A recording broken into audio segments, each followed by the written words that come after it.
नमो भगवते वासुदेवाय। श्रीमद्भागवत नवम स्कंध पंचम अध्याय। शुक उवाच हेमन्ते विष्णुरवचने दुर्वासा गले तो समने।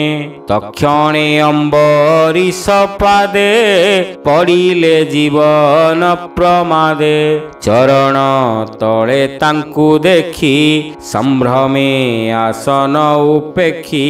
विप्र जीवन रक्षा अर्थे कर अंजलि देई माथे। सुदर्शन मुख चाही डाकंती कर त्राहि त्राहि। अम्बरीश उवाच भो चक्र तो महिमा जेते। के कही पारे ए जगते। तू अग्नि तू आदित्य सोम सर्वज्योतिंक गुण धाम। तू आप क्षिति वायु रूपी व्योम प्रकाशे सर्वव्यापी। तू तन मात्र इंद्रिगण विराज पुरुष कारण। भो चक्र तोते नमस्कार स्वभावे तू सहस्र अर। विष्णुर निज प्रिय तू ही तो भाव न जानती केही। सकल शस्त्र तेज हरू तोर महिमा महामेरु। तू लोक पाल सर्व आत्मा तू तेज पुरुष महात्मा। तू सर्व धर्म कर्म हेतु अधर्म कुल धूम केतु। त्रैलोक्य पाल शुद्ध चेता मन हूँ बेग बलवंता। तोहर निज तेज ह्रासे संसार घोर तम नासे। श्रुति तो महिमा न जाने केवल प्रकाश प्रमाणे। सद असद रूप तोर ब्रह्मासी बंकु अगोचर। दानव बळे नर हरि तोते पे संति बेग करी। तू दैत्य बल मध्य पशी सकल निज तेज ध्वंसी। असुर रणे तोर तेज देखी कंपई ग्रहराज।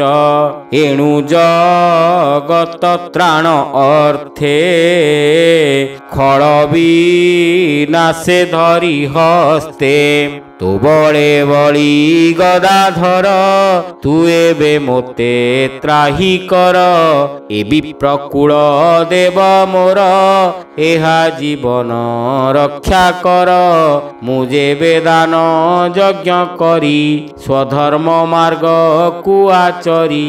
ब्राह्मण चरण कमले जेबे सेवन मोर कूले। जेबे गोविंद प्रीत मोते मुसमे देखे सर्वभूते। ए धर्मे जेबे मोर दीक्षा ए विप्र प्राण हेउ रक्षा। शुक उवाच हेमंत शुणी ता वचन विष्णुर चक्र सुदर्शन। तक्षणे निशा कर प्राये शीतल लागे विप्र देहे। दुर्वासा जीवन पाइला संतोषे चक्र को चाहिला। चक्र को नमस्कार करी बोले दुर्वासा ब्रह्मचारी। दुर्वासा उवाच देख अनंत दासंकर महामहिमा अगोचर। ଅପରାଧ କଲେ ହେ ସହନ୍ତି ବିଷ୍ଣୁଙ୍କୁ ସର୍ବଦେହେ ଚିନ୍ତି ସାଧୁ କିଅ ବାନ ଉପେକ୍ଷେ ହରି ସକଳ ଦେହେ ଦେଖେ ଜାନାମ ସୁମରଣ ମାତ୍ରେ ଦୁରିତ ନର ହଇ ଗାତ୍ରେ ସେ ତୀର୍ଥ ପଦ ଦାସ ଯେତେ ଦୁଃଖ ନାଶନ୍ତି ଏ ଜଗତେ ଯେଣୁ ରଖିଲୁ ମୋ ଜୀବନ ତୋର ମହିମା ଧନ୍ୟ ଧନ୍ୟ ହେମନ୍ତ ବିପ୍ରମୁଖୁ ଶୁଣି କପୋଳେ ଦେଇବେନି ପାଣି ଅମ୍ବରୀଶ ଉବାଚ ବୋଲେ ଦୁର୍ବାସା ମୁଖ ଚାହିଁ ଭୋ ବିପ୍ରକର ମୋତେ ତ୍ରାହି ତୁ ଯେ ଅତିଥି ମୋର କୂଳେ ମିଳିଲୁ ପାରଣାର ବେଳେ ପାରଣା ଭଏ ମୁଁ ଗୁପତେ ଅପରାଧ କଲି ଦୁଷ୍ଟ ଚିତେ ସେ ଅପରାଧ ମୋ ନଧର ପାରଣା ମୋର ଗୃହେ କର ହେମନ୍ତ ରାଜାର ବଚନେ ପାରଣା କଲେ ତୋ ସମନେ କଲ୍ୟାଣ କରି ଅମ୍ବରୀଶ ଅନେକ ମନର ହରସ ତକ୍ଷଣେ ଶୂନ୍ୟ ମାର୍ଗେ ଗଲେ ବ୍ରହ୍ମାର ଭୁବନେ ମିଳିଲେ କହିଲେ ଅମ୍ବରୀଶ ବାଣୀ ବ୍ରହ୍ମା ସନ୍ତୋଷ ତାହା ଶୁଣି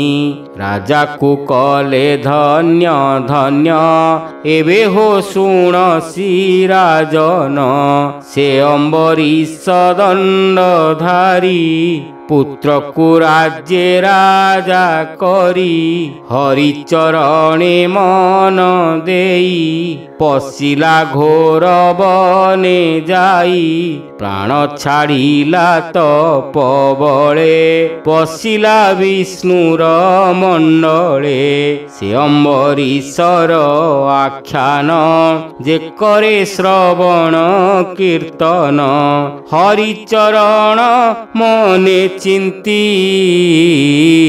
ଅନ୍ତେ ସେ ଗୋବିନ୍ଦେ ପସନ୍ତି ସୁଜନେ ଅମ୍ବରୀଶ ବାଣୀ ସଂସାରୁ ତର ଏହା ଶୁଣି ଅମୃତର ସମୟ ବାଣୀ ଭକତ ମହିମା ବଖାଣି ବୋଲଇବି ପ୍ରଜଗନ୍ନାଥ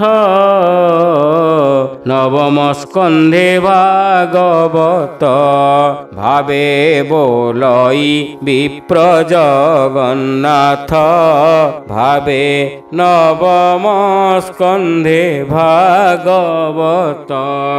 ହରି ହରି ବୋଲ। ଇତି ଶ୍ରୀମଦ୍ଭାଗବତେ ମହାପୁରାଣେ ପାରମହଂସ୍ୟାଂ ସଂହିତାୟାଂ ନବମ ସ୍କନ୍ଧେ ଅମ୍ବରୀଶ ଚରିତେ ନାମ पंचम अध्याय।